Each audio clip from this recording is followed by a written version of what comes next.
Bangladesh tour of West Indies और यहाँ पे आपको टेस्ट मैचेज हो चुका है। अब ओडीआई मैचेज स्टार्ट हो रहा है जहाँ पे 3 ओडीआई मैचेज है और 3 टी20 मैचेज देखने को मिलेगा, जो कि दिसंबर 20 के आसपास तक चलेगा और उसके बाद से ये सीरीज समाप्त हो जाएगा। तब बात करते हैं कि अभी जब कोई भी मैचेज अभी नहीं है तो किस तरीके से आप इसे खेल सकते हो ओडीआई में, क्योंकि ये इंडियन टाइमिंग के हिसाब से बहुत ज़्यादा सूटेबल भी होगा और एक अच्छे तरीके से आप यहाँ पे जैकपॉट्स का जो है वो बेनिफिट भी उठा पाओगे, सेशन भी खेल पाओगे और अच्छे तरीके से आप फैंटासी भी खेलते हो, तो वहाँ पे आप अपने लिए जीएल या स्मॉल लीग जो है वो डिसाइड कर सकते हो।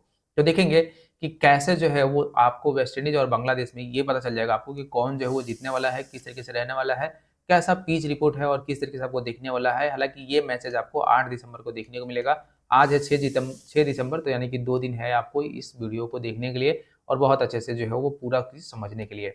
अब बात करते हैं इस लीग के बारे में। तो अगर हम लोग बात करते हैं कि इस टूर में आप देखोगे तो टोटल टेस्ट मैचेज जो था वो हो चुका है और ये जो है आपको 3 ओडीआई देखने को मिलेगा, 10 को, 8 को, 10 को और 12 को, और उसके बाद से 15, 17 और 19 जो है ये आपको टी20 मैचेस देखने को मिलेगा। हालांकि जो ओडीआई का टाइमिंग है वो इंडियन नेशनल टाइमिंग के हिसाब से बहुत अच्छे से मैच करता है। आप फर्स्ट इनिंग करके प्रॉफिट बना के बहुत आराम से सो सकते हो। लेकिन अगर हम लोग टी20 की बात करते हैं तो ये 5:30 बजे सुबह जो है वो स्टार्ट होगा, तो यहाँ पे बहुत सारे लोग जो है मैचेज नहीं कर पाएंगे। हालांकि जो कर पाएंगे उनके लिए आपको यहाँ पे देखने को मिल जाएगा। अब बात कर लेते हैं कि अभी तक जो है आप मुझसे नहीं जुड़े हो, चाहते हो कि विनर सेशन एंट्री में बहुत अच्छे से आप जो है ज्वाइन कर सको, प्रॉफिट उठा सको। ये व्हाट्सएप का नंबर है जो कि आपको वीडियो डिस्क्रिप्शन में मिल जाएगा, वहाँ पे आपको इस रेट सारी चीज़ देखने को मिल जाता है। साथ में टेलीग्राम पे जुड़ जाना और अभी तक आपने चैनल सब्सक्राइब नहीं किया है तो सब्सक्राइब कर लेना, ताकि जब भी वीडियो अपलोड हो उसका नोटिफिकेशन आपको मिलते रहे।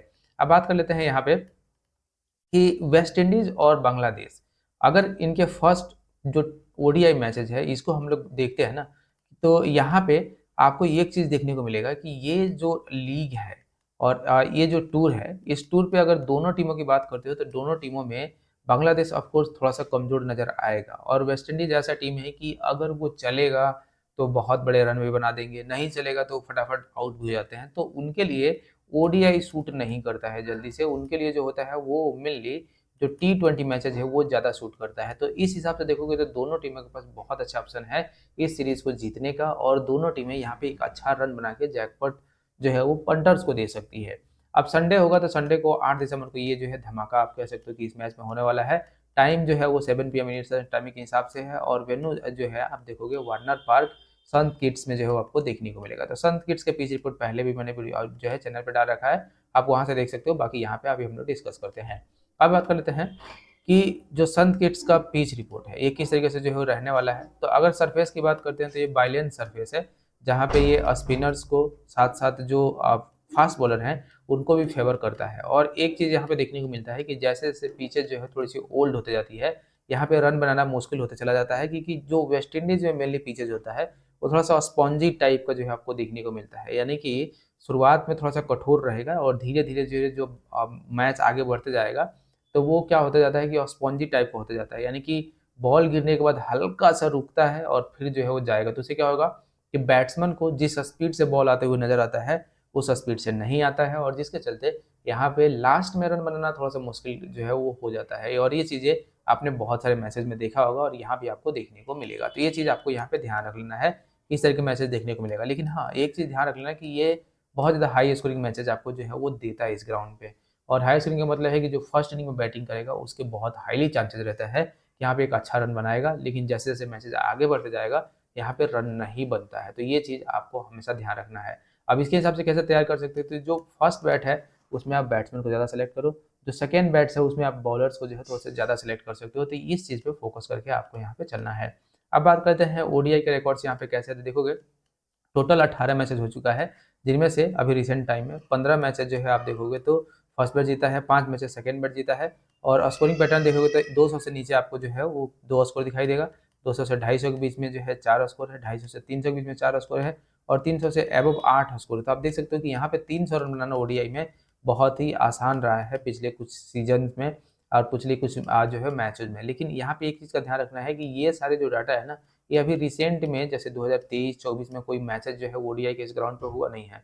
टी20 के हालांकि मैचेज यहाँ पे हुए हैं, तो जो ये मैचेज है ये काफ़ी जो है आप कह सकते हो कि थोड़े से पुराने जरूर हैं, लेकिन हाँ वहाँ भी 300 से ऊपर रन बनता था। और जैसे जैसे फॉर्मेट चेंज होते जा रहा है, कोई भी 50 ओवर खेलना नहीं चाहता और बहुत ही तेज खेलना चाहता है।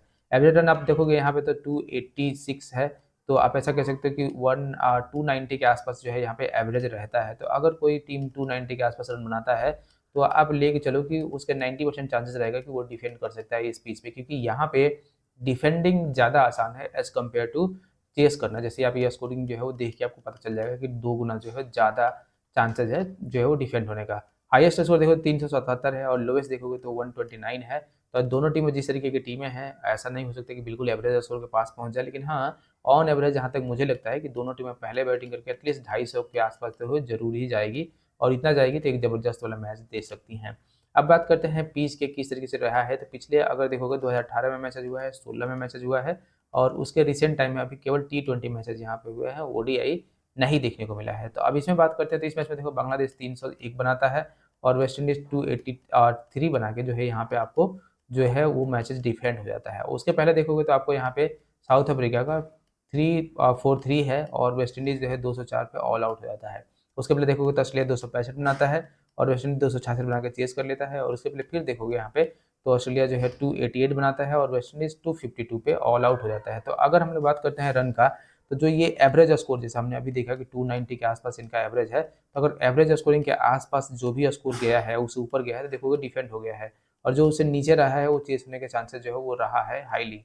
और जो मेनली स्कोरिंग एरिया है आप देखोगे जो इसका एवरेज स्कोर है उससे ऊपर ही रहा है। तो हम लोग ऐसा उम्मीद लगा सकते हैं कि इस ग्राउंड पे 300 बनाना बहुत ही आसान है, और अगर दोनों में से कोई भी पहले बैटिंग करते हुए 300 नहीं बना पाता है तब समझ लेना कि बहुत ही पुअर परफॉर्मेंस उनका रहा है, क्योंकि 300 यहाँ पे बनना बहुत ज़्यादा ईजिली है। तो ये चीज़ को जो है आपको यहाँ पे ध्यान रख लेना है।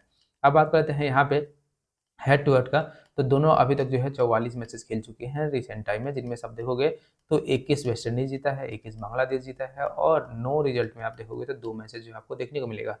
सो अब यहाँ पे बात करते हैं तो दोनों में देखोगे ना तो दोनों का जो 2020 जो का जो आंकड़ा है यही बताता है कि दोनों में इक्वलिटी का जो है पोर्शन है, और इसका मतलब यही है कि दोनों में जो है 50-50 का चांसेस रहेगा कि दोनों बहुत अच्छा रेट जो है वो दे सकती हैं। और जब दोनों बहुत अच्छा रेट दे सकती हैं तो आप अपने लिमिट को कसकर तैयार हो जाओ कि यहाँ पे जैकपॉट उड़ने के चांसेस बहुत ही हाईली रहेगा। तो जो दो 3 मैचेज है, जहाँ तक मुझे लगता है कि उसमें से 2 मैचेज में जो है बहुत ही अच्छा रेट आने वाला है, जैकपॉट आने वाला है, और इवन ऐसा हो सकता है कि 10-20 पैसे से जो है जैकपॉट यहाँ पे मिले पिछले जो है इनके 3 मैचों में से 2 में। तो इस चीज़ के लिए जो है यहाँ पे रेडी हो जाना, क्योंकि ये बहुत ही बड़ा जैकपॉट हो जाएगा और बीबीएल आने से पहले एक अच्छा जैकपॉट जो है आप उठा सकते हो। तो इस चीज़ का आपको यहाँ पे ध्यान रख लेना है।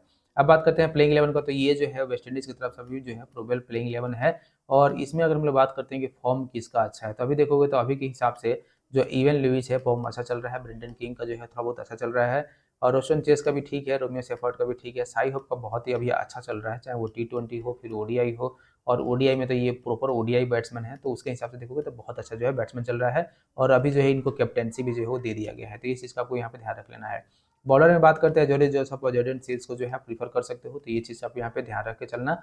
अब बात कर लेते हैं यहाँ पे बांग्लादेश के प्लेइंग 11 की तरफ से। बांग्लादेश में देखोगे तो अभी रिसेंट टाइम में कोई बहुत बड़ा परफॉर्मेंस अभी से जो है नहीं आया, जैसे मेहदी हसन मिराज हो गए, ठीक ठाक परफॉर्मेंस है, लिटन दास से भी जो आप ठीक ठाक देख सकते हो, जैकेर अली से भी जो आप ठीक ठाक देख सकते हो। बॉलिंग की बात करते हैं सोरसरी इस्लाम का जो है वो अच्छा रहा है, तंजीम का अच्छा रहा है, तस्किन का अच्छा रहा है, हसन महमूद का भी जो है किसी किसी मैचेज में, जैसे इंडिया वाला जो मैचेज हुआ था उसमें थोड़ा बहुत जो है विकेट मिला था। तो ये चीज़ आपको यहाँ पर ध्यान रख लेना है। बैटिंग की बात करते हैं सोम्या सरकार का जो है अभी ठीक ठाक परफॉर्मेंस आ रहा है, और मोहम्मदुल्लाह का जो है पिछले अभी 10 मैचों में देखोगे तो कोई बहुत बड़ा बैटिंग के हिसाब से या बॉलिंग के हिसाब से भी, जैसे अभी आप ऐसा मान लो पिछले 10 मैचों में किसी मैच में 10 रन जो हो नहीं गया है, ना ही किसी बीच में विकेट मिला है। तो ये चीज़ आपको यहाँ पे ध्यान रख के जाना है कि टीम के हिसाब से। अब बात कर लेते हैं ड्रीम 11 टीम का, तो अभी तक जो है ये ओपन हुआ नहीं है, और जैसे ही ये ओपन होगा तो आपको टेलीग्राम पे मिल जाएगा, व्हाट्सएप पे मिल जाएगा।